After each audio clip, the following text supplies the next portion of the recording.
കോൺഗ്രസ് നേതാക്കൾക്കെതിരെ രൂക്ഷ വിമർശനവുമായി K Muraleedharan. Ward തലത്തിൽ കാശ് പോക്കറ്റിലാക്കാമെന്ന ചിന്ത പല നേതാക്കളും മാറ്റണം. കോൺഗ്രസ് സംഘടനാ തെരഞ്ഞെടുപ്പ് ഉടൻ നടത്തണമെന്നും കെ മുരളീധരൻ പറഞ്ഞു.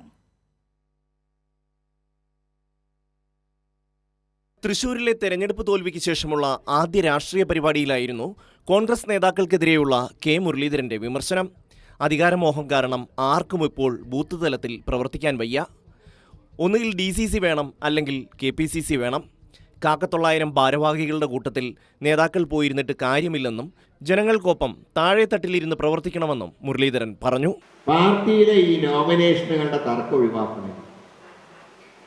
സംഘടനാ തെരഞ്ഞെടുപ്പ് നമ്മുടെ പാർട്ടി അനിവാര്യമാണെന്ന് അഭിപ്രായം. നമ്മൾ വെറുതെ നമ്മുടെ ശില്പ് കൊടുക്കലും കണക്കാണ്. നമ്മളെ എവിടെ പോകുന്നത്, എവിടെ വീട് കാണാൻ പോകും? ഒറ്റ ഏറാണ് പോസ്റ്റ്മാൻ കത്തെറിയുന്നവർ. ഇനി അതൊക്കെ ഒന്ന് മാറണം.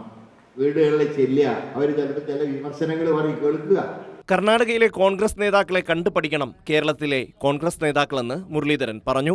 കർണാടകത്തിൽ പറഞ്ഞ പോലെ എന്ന് DK ശിവകുമാർ വേണോ സിദ്ധരാമയ്യ വേണോ എന്ന് പറഞ്ഞപ്പോൾ രണ്ട് നേതാക്കളും പറഞ്ഞു, ആദ്യം ഞങ്ങൾക്ക് അധികാരം കിട്ടട്ടെ, ബാക്കി ഞങ്ങൾ പിന്നെ തീരുമാനിക്കും. അതുപോലെയാവണം കേരളത്തിൽ എന്നാണ് എനിക്ക് പറയാനുള്ളത്. കോൺഗ്രസിൽ ഉടൻ തന്നെ സംഘടനാ തിരഞ്ഞെടുപ്പ് നടത്തണം. കോൺഗ്രസ് പ്രവർത്തകർ തെരഞ്ഞെടുപ്പ് പ്രവർത്തനം മാത്രം നടത്തിയാൽ പോരാ.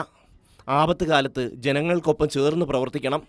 എങ്കിലേ കോൺഗ്രസിനെയും ജനങ്ങൾ അംഗീകരിക്കുമെന്നും മുരളീധരൻ പറഞ്ഞു.